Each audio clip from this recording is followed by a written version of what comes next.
नमस्ते दोस्तों, स्वागत है आपका एडुक्रे CSIR एंड नीट चैनल पर। आज से हम शुरू कर रहे हैं एक नई जर्नी, बायोकेमिस्ट्री फ्रॉम बेसिक्स। अगर आपको बायोमोलिक्यूल्स, एंजाइम, मेटाबॉलिज्म सब कन्फ्यूजन लगता है तो टेंशन मत लीजिए, मैं सब कुछ बेसिक से सिंपल लैंग्वेज में समझाऊंगा। तो चलिए शुरू करते हैं आज का पहला स्टेप बायोकेमिस्ट्री की दुनिया में। Biomolecules biomolecules are organic compound from living organism. Living organism के अंदर जो भी ऑर्गेनिक कंपाउंड होता है उसी ऑर्गेनिक कंपाउंड को बायोमोलिक्यूल्स कहते हैं। ये ड्राइव होता है कहाँ से? Hydrocarbon with functional group. ये कंपोज होता है of A small number of chemical element ना, जैसे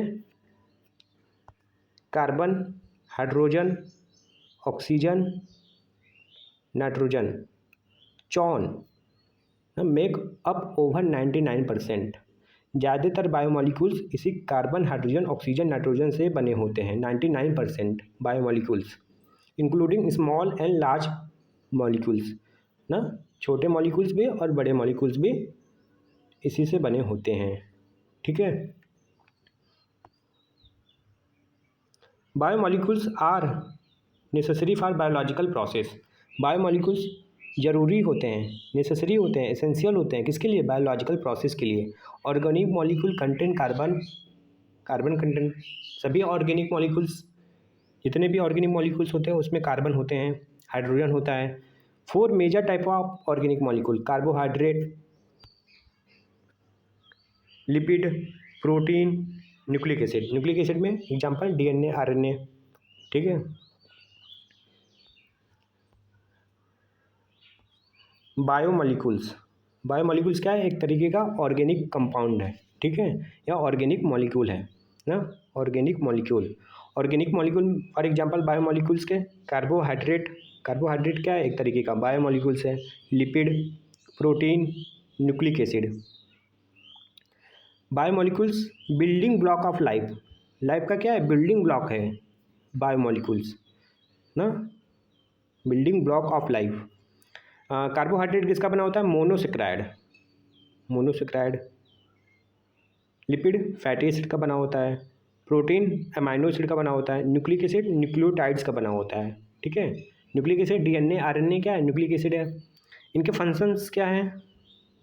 कार्बोहाइड्रेट प्रोवाइड एनर्जी प्रोवाइड करता है। Lipid energy storage, protection, insulation, मतलब एनर्जी को स्टोर भी करता है और प्रोटेक्ट करता है ना, प्रोटेक्शन में भी हेल्प करता है, ऐसे इंसुलेशन। प्रोटीन स्ट्रक्चरल कंपोनेंट, ये स्ट्रक्चरल कंपोनेंट बनाता है ना। कंट्रैक्टिंग मसल्स टिश्यू ना, जो मसल्स टिश्यू जो कंट्रैक्शन होता है ना, रिलैक्सेशन एंड कंट्रैक्शन प्रोटीन के वजह से होता है। ट्रांसपोर्ट ऑक्सीजन का ट्रांसपोर्ट। हेमोग्लोबिन क्या है? प्रोटीन है, ऑक्सीजन का ट्रांसपोर्ट करता है ना हेमोग्लोबिन। इम्यूनिटी भी प्रोवाइड। एंटीबॉडी भी क्या है? आपका प्रोटीन ही है, प्रोटीन नेचर का होता है। और रेगुलेट करता है अदर प्रोटीन को भी। कौन? प्रोटीन अदर प्रोटीन को भी रेगुलेट करता है। और केमिकल रिएक्शन। न्यूक्लिक एसिड जो DNA, RNA होता है स्टोर करता है cellular information in the form of A code. जो भी सेलुलर इंफॉर्मेशन होते हैं उसको स्टोर करके रखता है किसके फॉर्म में? In the form of code के फॉर्म में स्टोर करके रखता है। ठीक। एलिमेंट्स, कार्बोहाइड्रेट किसका बना होता है? कार्बन, हाइड्रोजन, ऑक्सीजन का बना होता है। लिपिड कार्बन, हाइड्रोजन, ऑक्सीजन का बना होता है। ठीक है। Protein carbon, hydrogen, oxygen, nitrogen, sulphur का बना होता है। ठीक। Nucleic acid carbon, hydrogen, nitrogen, phosphorus का बना होता है। ठीक है ना, उसमें मतलब कार्बन भी होंगे, हाइड्रोजन भी होंगे, ऑक्सीजन भी होंगे in the case of lipid, carbohydrate. लेकिन in the case of protein carbon, hydrogen, oxygen, nitrogen, sulphur भी होते हैं प्रोटीन के केस में ना। Nucleic acid carbon, hydrogen, nitrogen, phosphorus ना, ये एलिमेंट से बने होते हैं। ठीक है। जैसे एग्जांपल देख लेते हैं कार्बोहाइड्रेट का। Starch, glycogen, cellulose. स्टार्च क्या है? एक तरीके का कार्बोहाइड्रेट है ना, स्टोरेज फॉर्म ऑफ प्लांट में स्टोर होता है, ग्लूकोज स्टोर होता है in the form of starch के ही फॉर्म में स्टोरेज होता है ना। ग्लाइकोजन एनिमल में स्टोर होता है ना, ग्लूकोज ही स्टोर होता है in the form of glycogen इनके सब एनिमल। और स्टार्च स्टोर होता है इन द फॉर्म ऑफ, मतलब ग्लूकोज स्टोर होता है in the form of starch in the case of plants ना, सेलुलोज। ठीक है, ये सब क्या है? कार्बोहाइड्रेट है। लिपिड्स, फैट्स हो गया, फैट्स क्या एक तरीके का लिपिड्स है, oil, wax, steroids. Protein, enzyme, enzyme क्या है, प्रोटीन है। जितने भी इंजाइम होते हैं, all enzyme are made up of protein ना, जितने भी इंजाइम होते हैं वो प्रोटीन के बने होते हैं एक्सेप्ट राइबोजाइम। किसको छोड़कर? राइबोजाइम। राइबोजाइम किसका बना होता है? आरएनए का बना होता है, आरएनए का बना होता है राइबोजाइम, एक्सेप्ट राइबोजाइम। राइबोजाइम को छोड़कर ये प्रोटीन का बना नहीं होता है। Nucleic acid, DNA, RNA, DNA, RNA, ठीक है, ओके, क्लियर हो गया।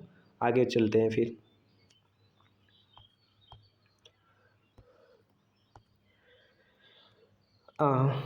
मैटर्स, मैटर्स क्या होता है? Any things that's occupy space and has मास ना, जो स्पेस घेरे और जिसके पास मास हो, कोई भी चीज़, उसको मैटर्स बोलते हैं। मैटर का जो स्मॉलेस्ट यूनिट होता है उसको एटम बोलते हैं। क्या बोलते हैं बच्चों? एटम। और एटम से फिर क्या बनता है? मॉलिक्यूल्स बनता है। क्या बनता है बच्चों? मॉलिक्यूल्स।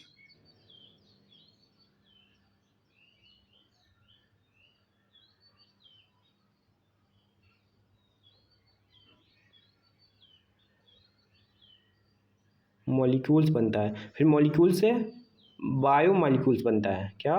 Bio molecules. मैं शॉर्ट्स में लिख रहा हूँ, ठीक है। बायो मॉलिक्यूल से लार्ज बायो मॉलिक्यूल्स बनता है।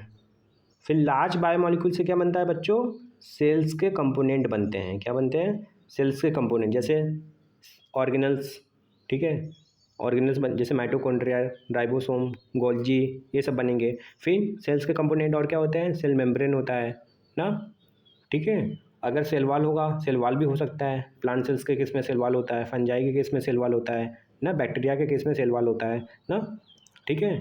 तो सेल्स के कंपोनेंट बन जाएंगे। फिर सेल्स के कंपोनेंट बनने के बाद क्या बनता है? फिर सेल्स बनता है, सेल्स ना। Cell is the structural and functional unit of life ना।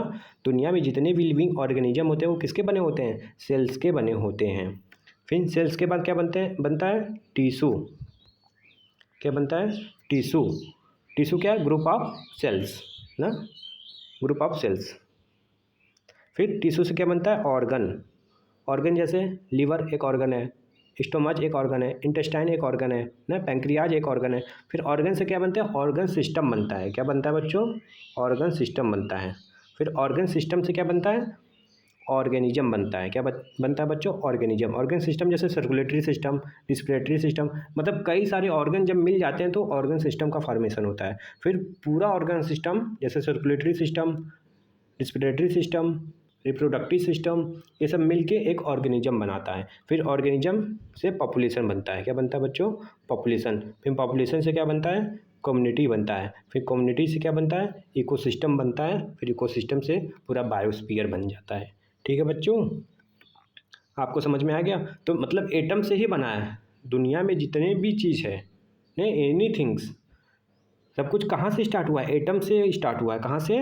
एटम से स्टार्ट हुआ है, ठीक है। एटम से मॉलिक्यूल्स बनते हैं, मॉलिक्यूल से बायो मॉलिक्यूल्स बनते हैं, बायो मॉलिक्यूल से लार्ज बायो मॉलिक्यूल्स बनते हैं, फिर सेल्स के कंपोनेंट बनते हैं, फिर सेल्स बनता है, फिर टिश्यू बनता है, फिर ऑर्गन, फिर से ऑर्गन सिस्टम बनेगा, फिर ऑर्गन सिस्टम से ऑर्गेनिज्म, ऑर्गेनिज्म से पॉपुलेशन, पॉपुलेशन से कम्युनिटी, कम्युनिटी से इकोसिस्टम, इकोसिस्टम से बायोस्फीयर। ठीक है बच्चों, आगे चलते हैं। फिर आपका स्टेट ऑफ मैटर्स, मैटर्स के स्टेट्स ना, स्टेट्स ऑफ मैटर्स। मैटर्स तो मैंने बता ही दिया, any things that's occupy space and has मास, इसको क्या बोलते हैं? मैटर्स ना। पेन क्या एक मैटर्स है ना, लिविंग ऑर्गेनिज्म क्या है? मैटर्स है। कॉपी क्या है? ऑर्गेनिज्म से, ठीक है। बुक्स क्या है? एक मैटर्स है, बुक्स ना। कॉपी क्या है? एक मैटर्स है, ठीक है। Any things that's occupy space and has मास ना, उसको क्या बोलते हैं? मैटर्स बोलते हैं। स्टेट ऑफ मैटर्स, मैटर के 4 स्टेट होते हैं टोटल।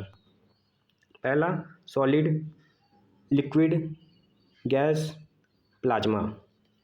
टोटल 4 स्टेट होते हैं मैटर्स के ना, solid, liquid, gas and plasma. Solid converted into liquid, solid converted into liquid, इस प्रोसेस को मेल्टिंग कहते हैं। क्या कहते हैं बच्चों? मेल्टिंग कहते हैं। लिक्विड कन्वर्टेड इनटू गैस, इस प्रोसेस को वेपोराइजेशन कहते हैं ना। और गैस कन्वर्टेड इनटू प्लाज्मा, इसको आयोनाइजेशन कहते हैं ना। जैसे आइस क्या होता है, सॉलिड के फॉर्म में होता है, फिर उसको हम हीट देंगे ना, मेल्ट हो जाएगा तो फिर लिक्विड के फॉर्म में हो जाएगा, वाटर के फॉर्म में हो जाएगा, फिर वही वाटर वही लिक्विड ना, और हीट देंगे तो वेपोराइज हो जाएगा ना, वेपर के फॉर्म में क्या हो जाएगा, गैस के फॉर्म में वेपोराइज हो जाएगा, इसी प्रोसेस को वेपोराइजेशन कहते हैं। फिर वही गैस आयोनाइजेशन कर दें, मतलब आयन के फॉर्म में क्या हो जाए, ब्रेक हो जाए ना, तो उसको प्लाज्मा स्टेट कहते हैं। क्या कहते हैं बच्चों, प्लाज्मा स्टेट कहते हैं। और जितने भी स्टेट हैं आपस में इंटर कन्वर्टेबल होते हैं। क्या होते हैं, इंटर कन्वर्टेबल होते हैं, मतलब सॉलिड लिक्विड में भी कन्वर्ट होता है और लिक्विड सॉलिड में भी कन्वर्ट हो सकता है, अभी हम देखेंगे। तो फिर ये उल्टा भी हो सकता है ना, क्योंकि आपस में क्या है, इंटर कन्वर्टेबल है सभी स्टेट, जितने भी स्टेट हैं आपके, टोटल कितने स्टेट हैं, 4 स्टेट है, सॉलिड लिक्विड गैस प्लाज्मा।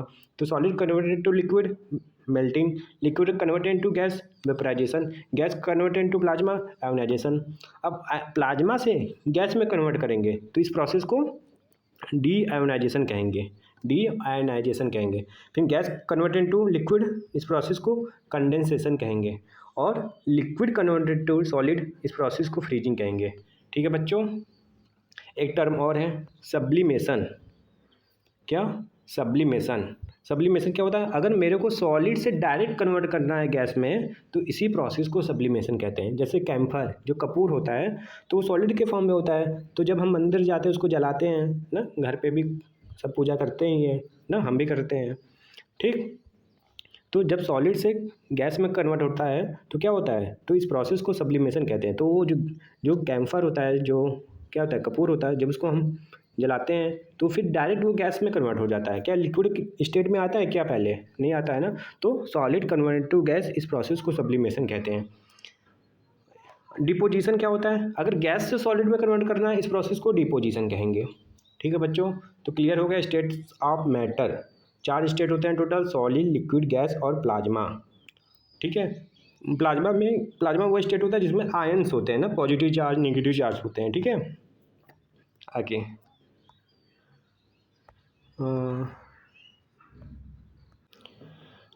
ठीक, इतना क्लियर हो गया आपका। ठीक है, फिर आपका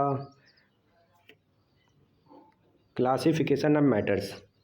मैटर को अगर हम क्लासीफाई करें तो जो मैटर्स में, एक मिनट इसको जूम कर लेते हैं। ठीक,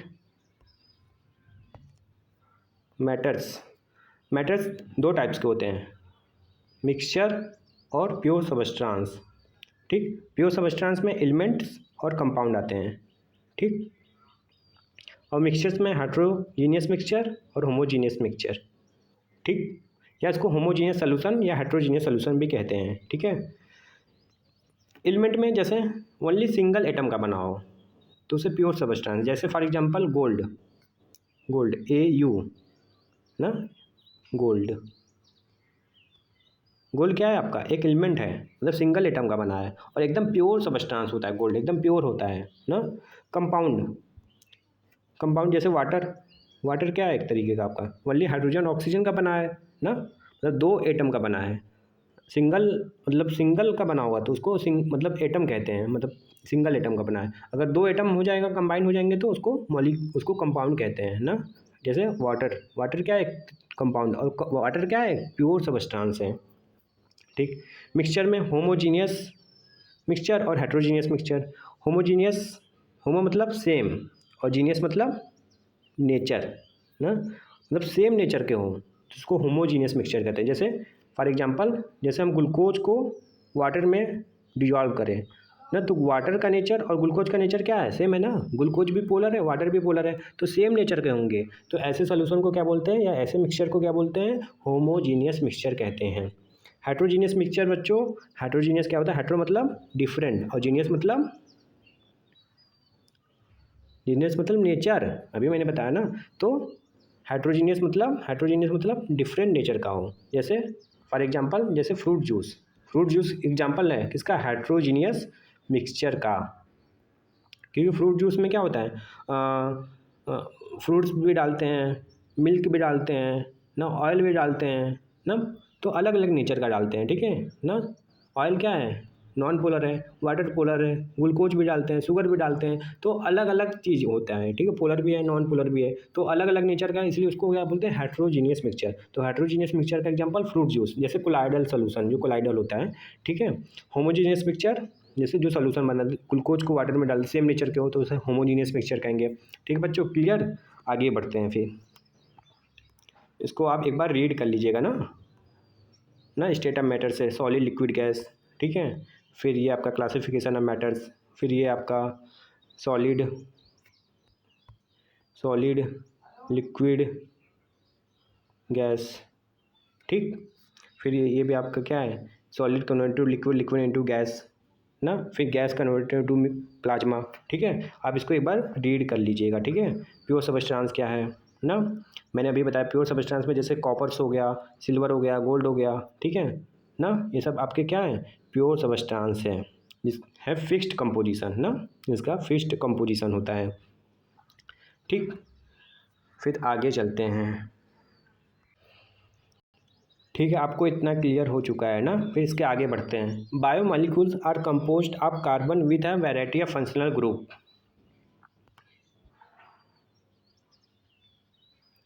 ठीक, the chemistry of living organism, यहाँ पे the chemistry of living organism is organised around carbon ना, जो केमिस्ट्री है लिविंग ऑर्गेनिज्म का वो ऑर्गेनाइज है किसके चारों तरफ, कार्बन की चारों तरफ, which account for more than half of the dry weight of cells ना। Carbon can form single bond with hydrogen atom and can form both single bond and double bond with oxygen and nitrogen atom ना। Carbon hydrogen के साथ single bond बनाता है, लेकिन वही carbon double bond बनाता है किसके साथ, ऑक्सीजन और नाइट्रोजन के साथ। Of greatest significant in biology is the ability of carbon atom to form very stable single bond with up to four other carbon, ठीक, कार्बन एटम, ठीक है। फिर ये आपका ये पीरियोडिक टेबल है, ठीक है, पीरियोडिक टेबल, ठीक। टोटल कितने एलिमेंट होते हैं पीरियोडिक टेबल में, 118 एलिमेंट होते हैं ना टोटल, 118 एलिमेंट, 118 एलिमेंट होते हैं। और 118 एलिमेंट में 94 एलिमेंट क्या होते हैं, 94 एलिमेंट क्या होते हैं, न्यूट्रल होते हैं। क्या होते हैं बच्चों, न्यूट्रल होते हैं, मतलब वो मैन मेड नहीं होता है ना, मैन मेड नहीं होता है, ठीक है। और 25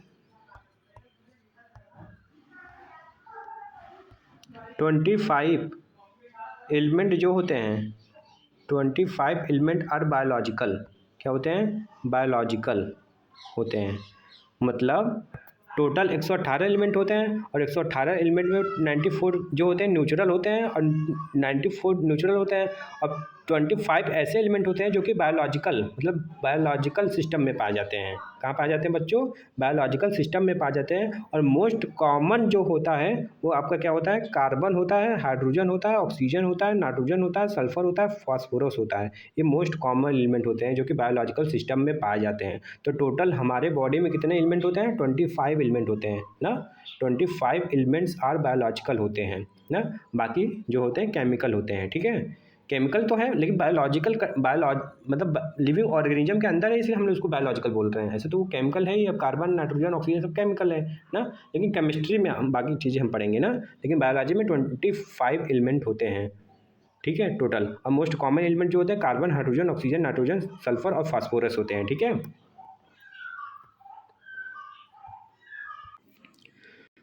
तो बच्चों 25 केमिकल एलिमेंट रिक्वायर्ड होते हैं इन बायोलॉजिकल सिस्टम, जिसमें से ऐसे 4 एलिमेंट होते हैं जो कि make up 96% of living matter ना, लिविंग मैटर का 96% बनाते हैं। कौन कौन सा, कार्बन, हाइड्रोजन, ऑक्सीजन, नाइट्रोजन, ये मोस्ट कॉमन एलिमेंट होते हैं जो कि 96% बनाते हैं किसका, लिविंग मैटर्स का। और सेकेंड चीज़ कि ऐसे 4 एलिमेंट होते हैं जो कि 3% इन्वॉल्व होते हैं ना, कौन कौन सा, फास्फोरस, सल्फर, कैल्शियम और पोटेशियम। टोटल देखिए 118 एलिमेंट हैं। 118 एलिमेंट में 94 न्यूट्रल होते हैं, 25 ऐसे होते हैं जो कि बायोलॉजिकल सिस्टम में होते हैं, और 25 में से जो मोस्ट कॉमन एलिमेंट होते हैं 54 sp होते हैं, 54 sp, carbon, hydrogen, oxygen, nitrogen, phosphorus, sulphur ना। तो जो ये 4 एलिमेंट हैं ये 96% बनाते हैं लिविंग मैटर का, और 3% क्या क्या होता है, फास्फोरस, सल्फर, कैल्शियम, पोटेशियम होता है, और रेस्ट अब एलिमेंट जो होते हैं इंक्लूडेड वो 1% में आते हैं। ठीक है, आगे फिर मैंने आपको इसलिए मैंने ये दिखा दिया आपको। ठीक है, बाकी इसको भी नहीं देखना है। ठीक है, अभी तो हम बेसिक्स स्टार्ट किए ना, आगे चलते हैं फिर। एटम, ये एटम का स्ट्रक्चर है, स्ट्रक्चर ऑफ एटम ना। तो सेंटर पे देखेंगे आप, तो सेंटर पे क्या होता है, न्यूक्लियस होता है, और न्यूक्लियस के अंदर क्या क्या होता है, प्रोटॉन और न्यूट्रॉन होते हैं। क्या होते हैं बच्चों, प्रोटॉन और न्यूट्रॉन होता है। ठीक, प्रोटॉन और न्यूट्रॉन होता है। ठीक है, और फिर ये क्या है आपका, ऑर्बिटल्स है। क्या है, ऑर्बिटल्स है।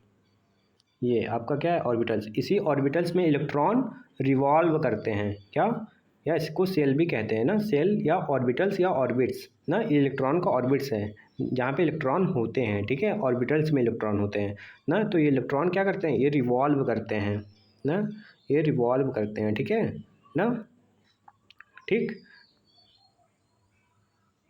रिवॉल्व करते हैं ना। तो ये स्ट्रक्चर ऑफ एटम, सेंटर पे क्या होता है, न्यूक्लियस होता है जो कि पॉजिटिवली चार्ज होता है ना, और उसके चारों तरफ क्या होते हैं, सेल्स होते हैं जिसमें इलेक्ट्रॉन रिवॉल्व करता है। ठीक है, और न्यूक्लियस के अंदर क्या क्या होता है, प्रोटॉन और न्यूट्रॉन होता है, और सेल में क्या होता है, इलेक्ट्रॉन होता है। ठीक है, फिर ये पार्टिकल्स, जैसे प्रोटॉन हो गया, न्यूट्रॉन हो गया, इलेक्ट्रॉन हो गया, 3 particles, proton, neutron, electron. Relatively mass इनका जितना मास होता है 1 होता है, न्यूट्रॉन का मास 1 और इलेक्ट्रॉन का 0.005 होता है। रिलेटिव मास है ना, बहुत कम होता है इलेक्ट्रॉन का मास, ना के बराबर। देखिए 0.005 ना। ठीक है, रिलेटिवली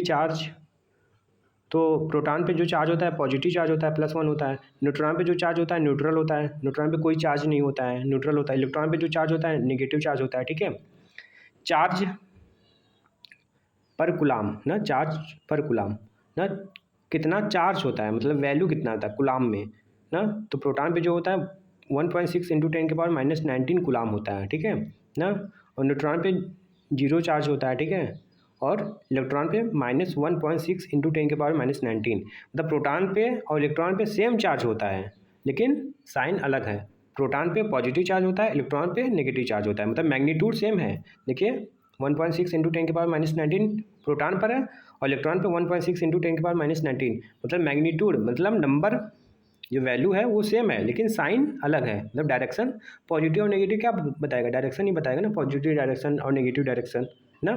तो साइन अलग है लेकिन मैग्नीट्यूड सेम है।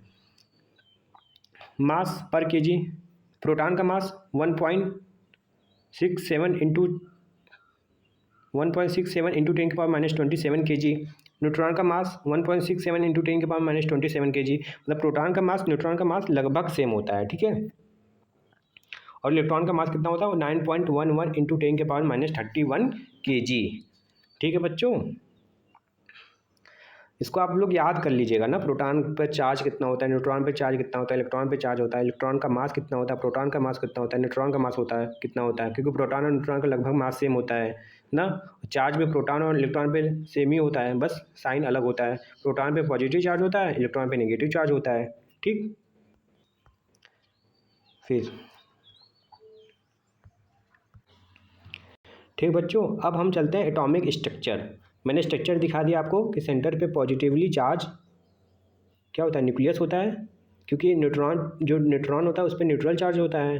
तो जो भी चार्ज होगा वो कंट्रीब्यूट किसका होगा, प्रोटॉन का ही चार्ज होगा। तो इसलिए सेंटर पे क्या होता है, न्यूक्लियस होता है, और न्यूक्लियस पे जो चार्ज हो, मतलब जो न्यूक्लियस पे जो नेट चार्ज होता है पॉजिटिव चार्ज होता है। ठीक है ना, और फिर इसके चारों तरफ ऑर्बिटल्स होते हैं जिसमें इलेक्ट्रॉन रिवॉल्व करते हैं। ठीक है, इसको एक बार रीड कर लेते हैं।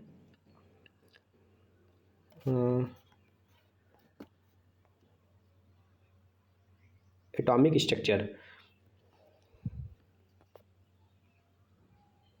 N atom is composed of a positively charge central nucleus inside a much large cloud of negatively charge electron ना। एटम जो होते हैं composed of positively charge central nucleus होते हैं इनसाइड ना अ माच लार्ज क्लाउड होते हैं, उसके चारों तरफ जो क्लाउड होते हैं negatively charge electron. The nucleus accounts for only A small fraction of the total size of the atom ना। जो न्यूक्लियस अकाउंट करते हैं स्मॉल फ्रैक्शन, एटम का जो टोटल साइज होता है उसमें न्यूक्लियस का जो साइज होता है बहुत ही कम होता है, स्मॉल फ्रैक्शन होता है ना। बाकी पूरा देखिए क्लाउड था, किसका, इलेक्ट्रॉन का ही तो क्लाउड था, लेकिन सेंटर पे बस एकदम सेंटर पे ही क्या था, न्यूक्लियस था ना। लेकिन but it has more than 99.9% of the atomic mass. जो एटॉमिक मास होता है वो न्यूक्लियस का ही होता है, क्योंकि इलेक्ट्रॉन का मास कितना था 9.1 इंटू 10⁻³ kg। बहुत छोटा मास है इलेक्ट्रॉन का, लगभग निगलिजिबल है इन कंपेरिजन टू प्रोटॉन और न्यूट्रॉन का मास। प्रोटॉन और न्यूट्रॉन का मास कितना था 1.67 इंटू 10⁻27 kg ना। तो देखिए 1840 टाइम्स स्मॉलर है देन प्रोटॉन, किसका, इलेक्ट्रॉन का। मतलब इलेक्ट्रॉन का जो मास होता है वो 1840 840 टाइम्स क्या है, छोटा है, किसके कंपेरिजन में, प्रोटॉन के कंपेरिजन में। सोचिए इतना छोटा क्या है, मास है, किसका, इलेक्ट्रॉन का। ठीक है, तो वही कह रहे हैं।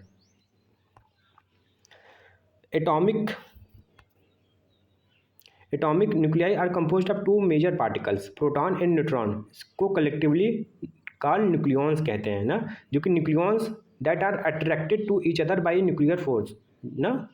जो क्या क्या होते हैं, अट्रैक्ट करते हैं एक दूसरे से, किसके द्वारा, न्यूक्लियर फोर्स के द्वारा ना।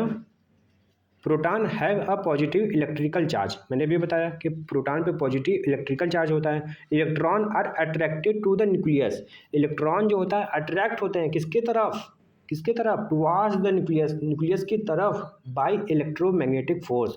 कौन से फोर्स के द्वारा, इलेक्ट्रोमैग्नेटिक फोर्स के द्वारा। If the number of proton and electron is the same, अगर number of proton and electron same हो जाए तो जो एटम होगा इज इलेक्ट्रिकली न्यूट्रल हो जाएगा। क्या हो जाएगा, इलेक्ट्रिकली न्यूट्रल होता है। बट लेकिन if there are more proton, proton ज़्यादा होगा, then electron, then the atom is a positively charged ion ना। Similarly if the electron number exceed the proton number, अगर इलेक्ट्रॉन का नंबर बढ़ जाए, एक्सीड हो जाए किसके कंपेरिजन में, प्रोटॉन के नंबर से, then the atom is a negatively charged ion. तो एटम क्या होगा, एटम पर क्या होगा, नेगेटिवली चार्ज्ड हो जाएगा। ठीक है ना, नेगेटिव आयन हो जाएगा। फिर ये पैराग्राफ बहुत इंपॉर्टेंट है, मोस्ट इंपॉर्टेंट ना। The number of proton present in the nucleus is known as atomic number. जो नंबर ऑफ प्रोटॉन होते हैं जो प्रेजेंट होते हैं इन द न्यूक्लियस, जो न्यूक्लियस था उसके न्यूक्लियस के अंदर क्या था, प्रोटॉन प्लस न्यूट्रॉन था, द न्यूट्रॉन भी था उसी में, प्रोटॉन भी था ना। न्यूक्लियस के अंदर क्या क्या होता है, प्रोटॉन और न्यूट्रॉन होता है। तो जितना नंबर ऑफ प्रोटॉन होगा न्यूक्लियस के अंदर वही एटॉमिक नंबर होगा। मतलब जो proton, number of proton equal to number of atomic number ना। एटॉमिक नंबर के बराबर, मतलब प्रोटॉन का जितना नंबर होगा उतना एटॉमिक नंबर होगा, वही एटॉमिक नंबर होगा। ठीक है, मतलब proton equal to atomic number ना, एटॉमिक नंबर। ठीक है, फिर फॉर एग्जाम्पल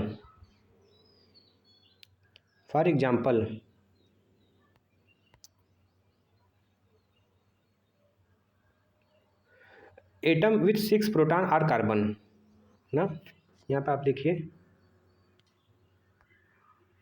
कार्बन का ऐसे पहले डिनोट कैसे करते हैं, जैसे कार्बन है, ठीक है, तो कार्बन नीचे लिखते हैं हम लोग, क्या लिखते हैं, प्रोटॉन का संख्या लिखते हैं, ठीक है, एटॉमिक नंबर लिखते हैं ना, क्योंकि proton equal to atomic number, और ऊपर क्या लिखते हैं, एटॉमिक मास लिखते हैं, या इसको मास नंबर भी कहते हैं ना।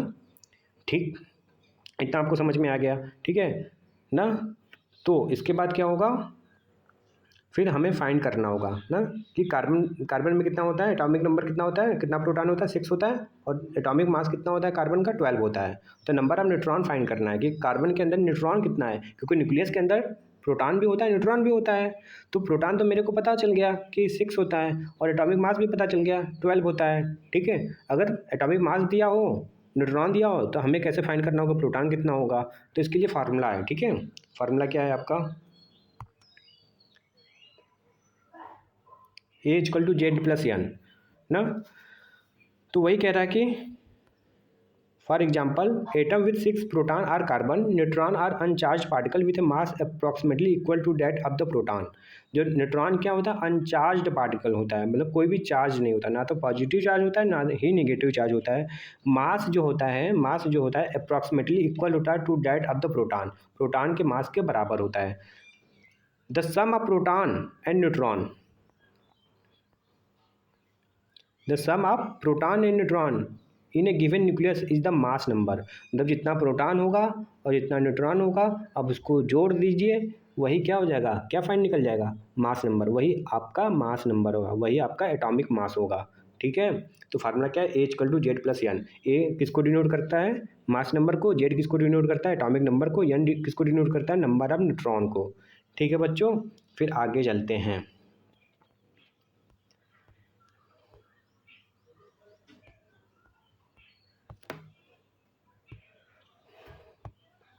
ये भी रीड कर लेते हैं। Since the number of neutron in the nucleus is not related to the atomic number ना, सिंस जो नंबर ऑफ न्यूट्रॉन होता है न्यूक्लियस के अंदर वो रिलेटेड नहीं होता है एटॉमिक नंबर, क्योंकि प्रोटॉन होता है ना, proton equal to atomic number होता है, इक्वल होता है, मतलब जितना प्रोटॉन होगा उतना ही एटॉमिक नंबर होगा, लेकिन जितना न्यूट्रॉन होगा उतना एटॉमिक नंबर नहीं होगा, वही कह रहा है। Since the number of neutron is in a nucleus is not related to the atomic number, it does not affect the chemical property of the atom. Atom of a given element में not necessarily contain the same number of neutron. In that case, their mass number differ and they are called isotopes. Isotopes क्या है, atom of a given element may not necessarily ना contain the same number of neutron. Same number of neutron हो, in that case their mass number differ. इसी को क्या कहते हैं, isotopes कहते हैं। मतलब आपको नहीं समझ में आया तो मैं फिर से बता रहा हूँ। जैसे देखिए फॉर एग्जांपल, जैसे कार्बन का एटॉमिक नंबर 6, एटॉमिक मास 12, फिर एक कार्बन का एटॉमिक नंबर 6 ना, एटॉमिक मास 14 हम कर लेते हैं, ठीक है। तो देखिए क्या न्यूट्रॉन सेम है इसमें देखिए न्यूट्रॉन सेम है, न्यूट्रॉन सेम नहीं है, इसमें न्यूट्रॉन 6 है, 12-6। अभी फार्मूला ये है ना आपका, A=Z+N। आप पुट कर लीजिए, ए क्या है आपका, एटॉमिक मास है 12, इक्वल टू जेड कितना है आपका 6 है, प्लस यार न्यूट्रॉन फाइंड कर लेंगे तो n इक्वल टू कितना आ जाएगा, 6 आ जाएगा ना। तो देखिए न्यूट्रॉन इसमें कितना है, 6 है, और इसमें कितना है आपका 8 है टोटल। तो न्यूट्रॉन क्या है, डिफरेंट है ना, अलग है ना वही कह रहा है ना कि atom of a given element में not necessarily contain the same number of neutron. In that case, अगर सेम नंबर ऑफ न्यूट्रॉन नहीं होगा, इस केस में देयर मास नंबर डिफर ना। तो मास नंबर क्या हो गया, डिफर हो गया ना इस केस में ना, मतलब न्यूट्रॉन भी सेम नहीं है और मास भी, न्यूट्रॉन भी सेम नहीं है और मास भी सेम नहीं है। तो इसी को क्या बोलते हैं, इसी को आइसोटोप्स कहते हैं। क्या कहते हैं, आइसोटोप्स कहते हैं। फॉर एग्जांपल आइसोटोप्स का, ये आपका आइसोटोप्स, ये आपस में क्या आइसोटोप्स हैं। जैसे कार्बन, अभी मैंने बताया कार्बन 12 और 6 और 14 एटॉमिक मास, और कार्बन 6। देखिए प्रोटॉन क्या है, सेम है, प्रोटॉन सेम है, लेकिन एटॉमिक मास अलग है, और न्यूट्रॉन भी, इसमें कितना है न्यूट्रॉन 6 है, इसमें कितना है 8 है। तो न्यूट्रॉन भी अलग हो गया और मास भी अलग हो गया, और प्रोटॉन सेम है, तो इसको क्या बोलते हैं, आइसोटोप्स कहते हैं ना, आइसोटोप्स कहते हैं। और एग्जांपल क्या है, ऑक्सीजन देखिए यहाँ पे प्रोटॉन सेम है लेकिन एटॉमिक मास अलग है, इसमें 16 है इसका एटॉमिक मास, इसका 18 एटॉमिक मास है। फिर इसमें से घटाएंगे, न्यूट्रॉन 8 है और इसमें न्यूट्रॉन कितना है 10 है, तो न्यूट्रॉन क्या हो गया, अलग हो गया। तो आपस में ये क्या है, आइसोटोप्स हैं, ठीक है। आगे चलते हैं, फिर 1 minute. Isotope, isobar, isotone,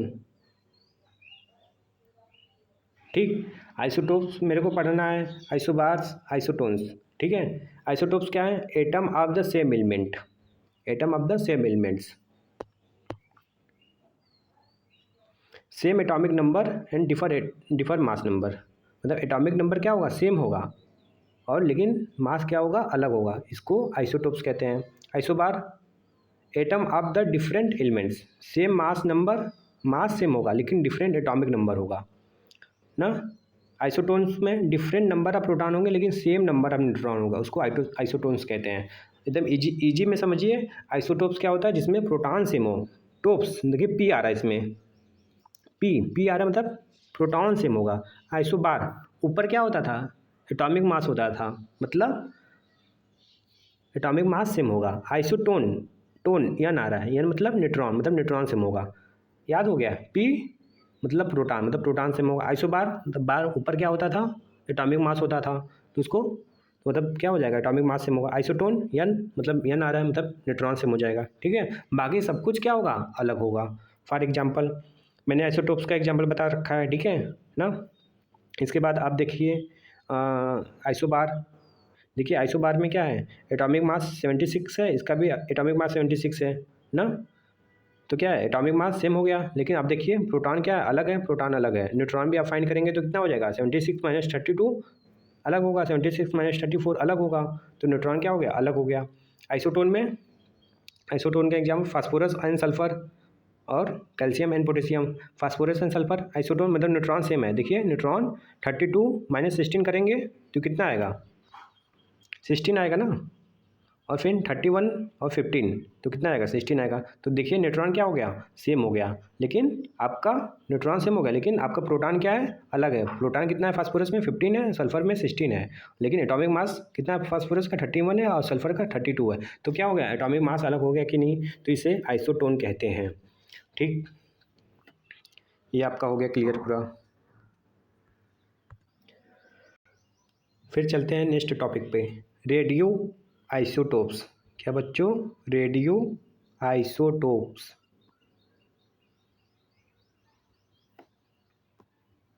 isotopes, ठीक, रेडियो आइसोटोप्स। रेडियो आइसोटोप्स क्या होता है, लिखिए, atom that contain an unstable combination of neutron and proton. Atom that contain an unstable combination of neutron and proton और excess energy in their nucleus. तो radio isotopes क्या होता है बच्चों, रेडियो आइसोटोप्स, रेडियो आइसोटोप्स होता है कि atom, ऐसा एटम जिसमें कंटेन हो unstable combination of neutron and proton, मतलब जो कॉम्बिनेशन है वो अनस्टेबल है, न्यूट्रॉन एंड प्रोटॉन, और एक्सेस एनर्जी हो कहाँ, इन देयर न्यूक्लियस। एक चीज़ दिमाग में बैठा लीजिए, जिसका एनर्जी ज़्यादा होगा, जिसका एनर्जी ज़्यादा होगा, जिसका एनर्जी ज़्यादा होगा उसका स्टेबिलिटी लो होगा ना, स्टेबिलिटी लो होगा। और सब क्या रहना चाहते हैं, जितने भी एटम हैं, जितने भी कंपाउंड हैं, जितने भी मॉलिक्यूल हैं, वो क्या चाहते हैं, वो स्टेबिलिटी चाहते हैं, स्टेबल होना चाहते हैं। अगर एक्सेस एनर्जी होगा न्यूक्लियस के अंदर तो क्या वो स्टेबल होगा, वो अनस्टेबल होगा। तो ये अनस्टेबल कैसे हो गया, क्योंकि क्या हो गया, unstable combination of neutron and proton, मतलब या तो एक्स्ट्रा न्यूट्रॉन या एक्स्ट्रा प्रोटॉन आ जा रहा है, या न्यूट्रॉन और प्रोटॉन कम हो जा रहा है। इसके वजह से क्या हो जा रहा है, अनस्टेबिलिटी हो जा रही है, कहाँ, न्यूक्लियस के अंदर। इसी को रेडियो आइसोटोप्स कहते हैं। और यह अनस्टेबिलिटी कॉम्बिनेशन जो होता है न्यूट्रॉन और प्रोटॉन के वजह से, ये एक्सेस एनर्जी का कारण बनता है इन द न्यूक्लियस ना, इसी को रेडियो आइसोटोप्स कहते हैं। अब रेडियो आइसोटोप्स क्योंकि एक्सेस एनर्जी है तो स्टेबल होना चाहेगा, वो रेडियो आइसोटोप्स, जो भी रेडियो आइसोटोप्स होंगे वो क्या करना चाहेंगे, वो स्टेबल होना चाहेंगे। जब स्टेबल होना चाहेंगे तो क्या करेंगे, अपने एनर्जी को लूज करेंगे ना। तो कैसे करेंगे लूज, ये देखेंगे, ठीक है। तो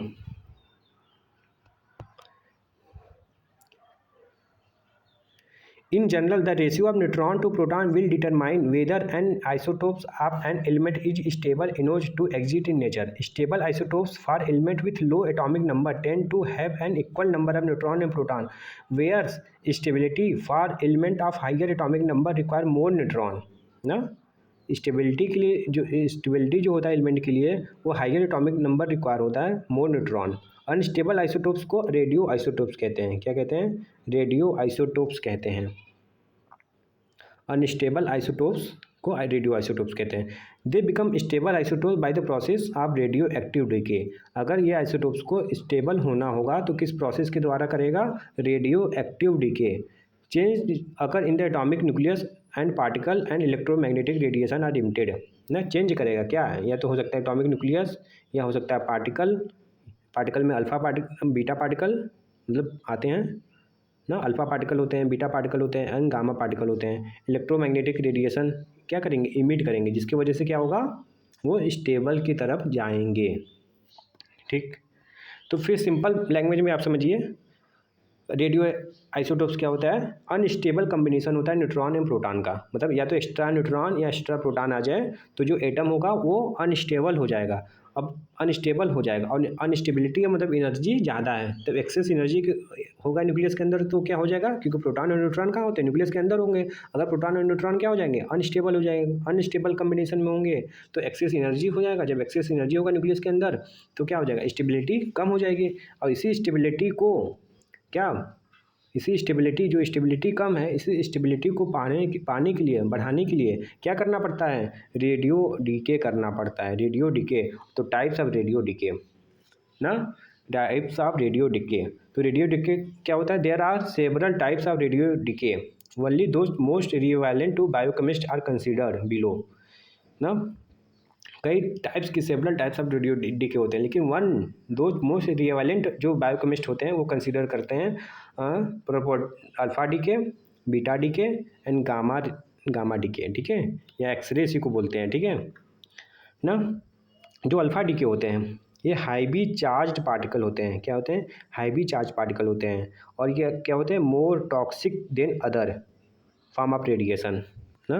क्या होते हैं, मोर टॉक्सिक होते हैं than other form of radiation ना। नॉट पेंट्रेटिंग, ये पेंट्रेट नहीं करता है, पेंट्रेशन नहीं होता इसका। ठीक, ये लाइट चार्ज्ड पार्टिकल होते हैं, ये टॉक्सिसिटी होते हैं सेम एज इलेक्ट्रोमैग्नेटिक रेडिएशन। ठीक है, पर यूनिट ऑफ एनर्जी। ये पेंट्रेशन वेरी विथ सोर्स, इनका जो पेंट्रेशन होता है वेरी करता है सोर्स, कैसा सोर्स है। ठीक है ना, फिर ये क्या होता है, इलेक्ट्रोमैग्नेटिक रेडिएशन होते हैं, टॉक्सिक होते हैं same as the beta radiation per unit of energy, highly penetrating power. मतलब सबसे ज़्यादा पेंट्रेटिंग पावर किसका होता है, गामा रेज का, फिर बीटा रेज का, फिर अल्फा रेज का ना। ठीक ना, इसके बाद फिर देखते हैं कैसे डीके हो रहा है। डीके ऑफ, पहले हम लोग पढ़ते हैं डीके ऑफ अल्फा पार्टिकल ना, alpha particle, DK of alpha particle emission. Isotopes of element with high atomic number frequently decay by emitting alpha particle, and alpha particle is a helium nucleus। क्या होता है, helium होता है। It consists of 2 proton and 2 neutron. तो helium के पास क्या होता है, 2 प्रोटॉन होते हैं और 2 न्यूट्रॉन होते हैं ना, क्योंकि एटॉमिक नंबर क्या कितना होता है न्यूक्लियस का, अरे सॉरी हीलियम का, हीलियम का एटॉमिक नंबर 2 और एटॉमिक मास 4, तो न्यूट्रॉन कितना हो जाएगा, 4 - 2 2 हो जाएगा, और प्रोटॉन कितना हो जाएगा, 2 हो जाएगा। तो इसमें 2 प्रोटॉन और 2 न्यूट्रॉन होते हैं। ठीक, emission of alpha particle resulting in considerable lighting to of the nucleus and decrease in the atomic size या atomic number of 2 and decrease in the mass a of 4। मतलब क्या, जब भी इमिशन होगा अल्फा पार्टिकल का, is considerably lighting of the nucleus, हल्का हो जाएगा न्यूक्लियस, decrease the in the atomic number ना, एटॉमिक नंबर में क्या हो जाएगा, घट जाएगा ना। कितने से घट जाएगा एटॉमिक नंबर, 2 से घट जाएगा। और decrease in the mass number, mass number में कितना से घटेगा, 4 से घटेगा। Isotopes that decay by alpha emission not frequently encountered in biological work, although they can be found in instruments such as scintillation counter and smoke alarm। ठीक है, फिर आप ये देखिए, ये जैसे एग्जांपल आप समझिए, रेडियम दिया है, क्या दिया है,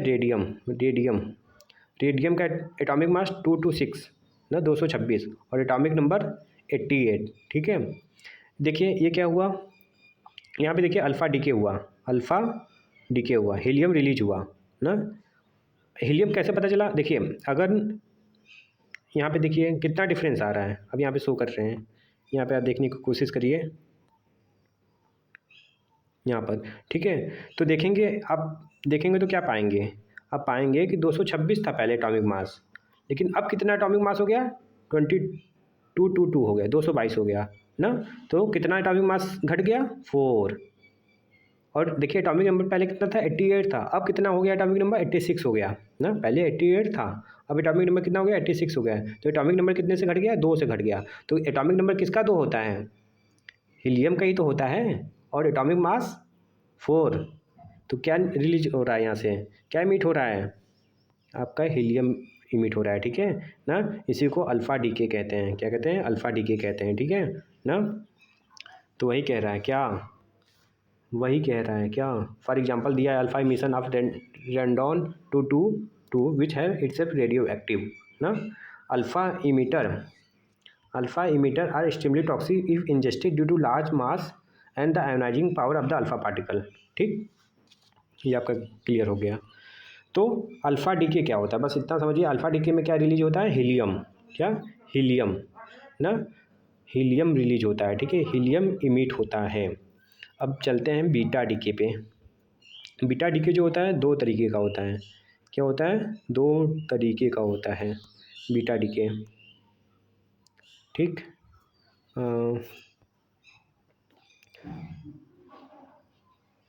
डीके बाय नेगेट्रॉन इमिशन और डीके बाय पॉजिट्रॉन इमिशन ना, 2 डीके होता है। बीटा डीके 2 तरीके का होता है, एक नेगेट्रॉन होता है, एक पॉजिट्रॉन होता है, ठीक है ना।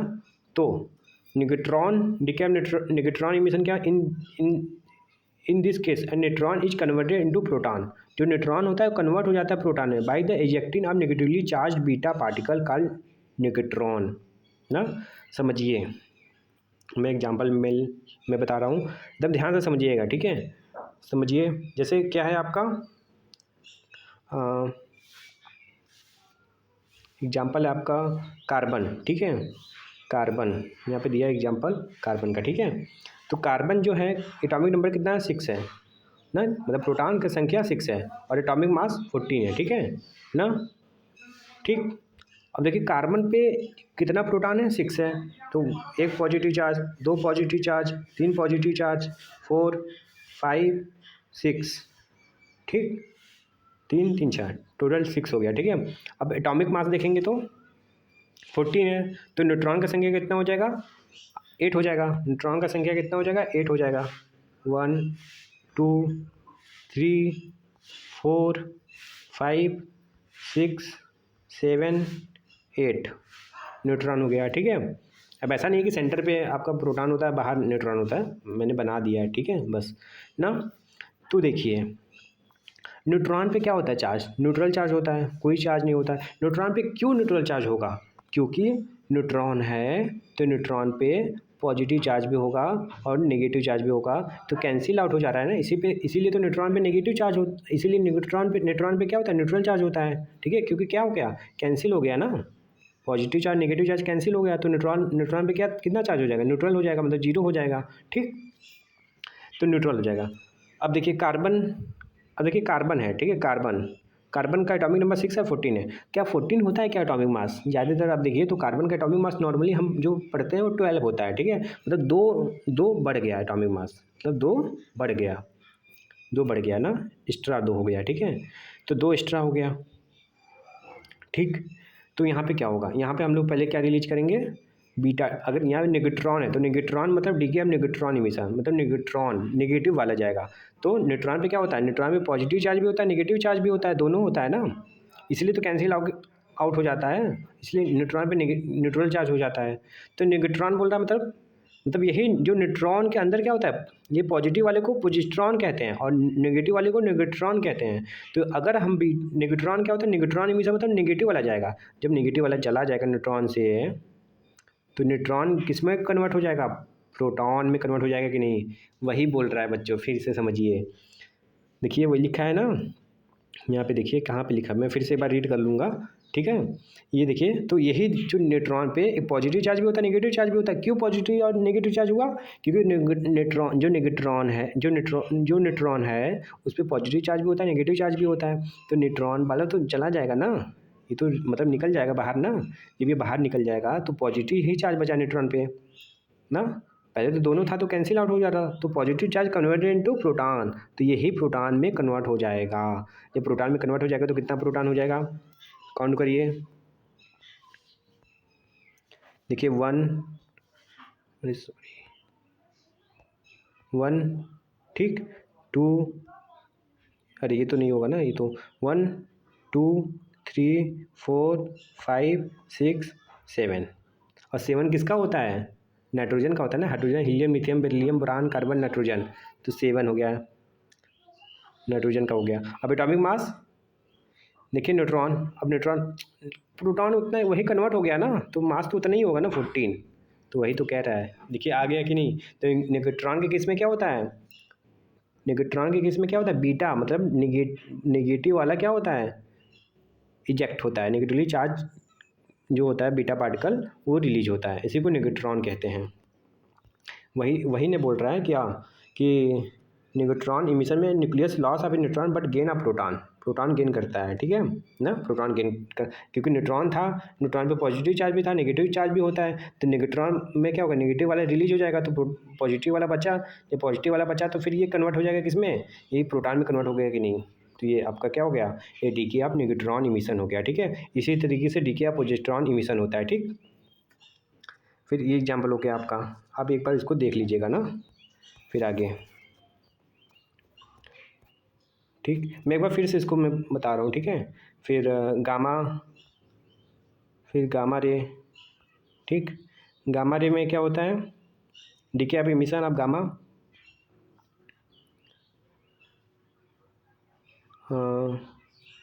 ठीक है, decay of emission of gamma, in some cases alpha beta particle emission also give rise to gamma ray. The gamma radiation has low ionizing power but high penetration.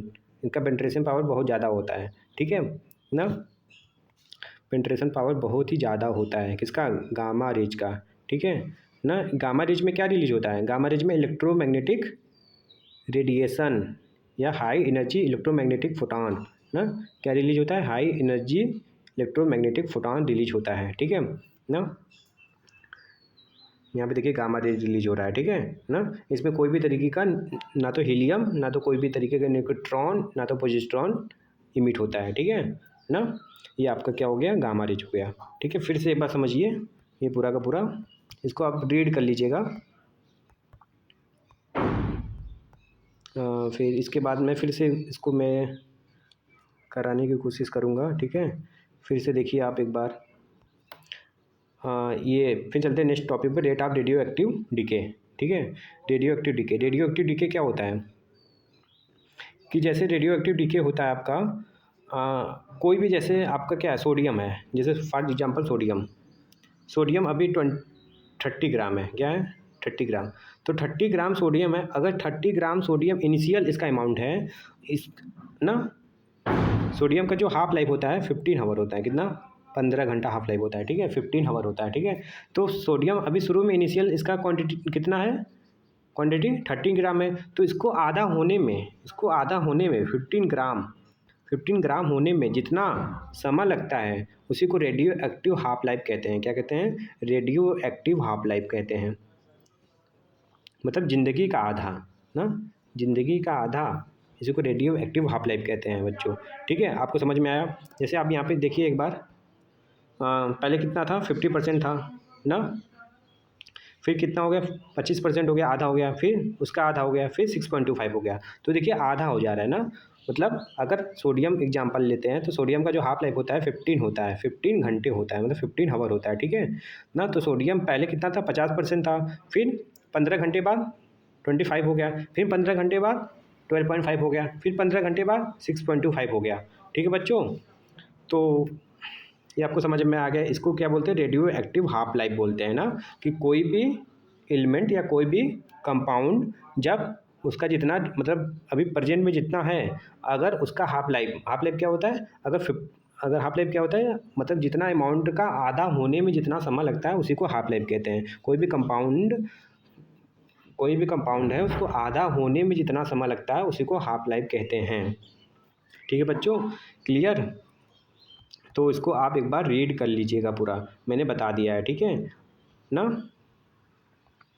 तो इसको, ये टॉपिक फिर से आएगा रेडियो एक्टिव आइसोटोप्स वाला ना, तो इसको हम फिर से देख लेंगे ना बाद में, ठीक है। इसलिए मैं पूरा डिटेल में नहीं बता रहा हूँ अभी फ़िलहाल ना। तो इसको एक बार रीड कर लीजिए, फिर मैं, ये फार्मूला भी है आपका हाफ लाइफ का, हाफ लाइफ का फार्मूला होता है 0.693 बाई लेमडा, ठीक है ना। थोड़ा प्रॉब्लम हो गया है तो मैं क्लास नहीं ले पाऊँगा, ठीक है, तो मेरे को जाना पड़ेगा, ठीक है।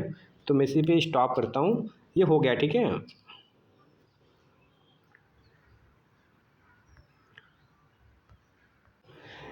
ना। तो अगर आपको कोई डाउट होगा तो मेरे को बता दीजिएगा कमेंट बॉक्स में ना। तो मैंने बता दिया जितना पूरा था, ठीक है। रेडियो एक्टिविटी के ये टॉपिक टेक्निक में भी आएगा, अप्लाइड बायोलॉजी में भी आएगा, तो रेडियो एक्टिव आइसोटोप्स में वहाँ पर भी मैं पढ़ाऊँगा इसको, ठीक है। या फिर से मैं इसको एक बार लेके चलूँगा फिर अलग से टॉपिक, ठीक है, ज़्यादा लेंथी हो गया है, ठीक है आज ना। तो फिर मैं चलता हूँ। आज का लेक्चर अगर हेल्पफुल लगा हो तो वीडियो को लाइक करें, कमेंट करें, बताएं कि कौन सा कॉन्सेप्ट सबसे अच्छा लगा या कौन सा टॉपिक नेक्स्ट चाहिए। और हाँ, चैनल को सब्सक्राइब करना ना भूलें, क्योंकि बायोकेमिस्ट्री अब होगा आसान रवि प्रकाश सिंह के साथ। मिलते हैं अगले लेक्चर में, तब तक पढ़िए, प्रैक्टिस कीजिए और बढ़िए। Bye bye, Tata.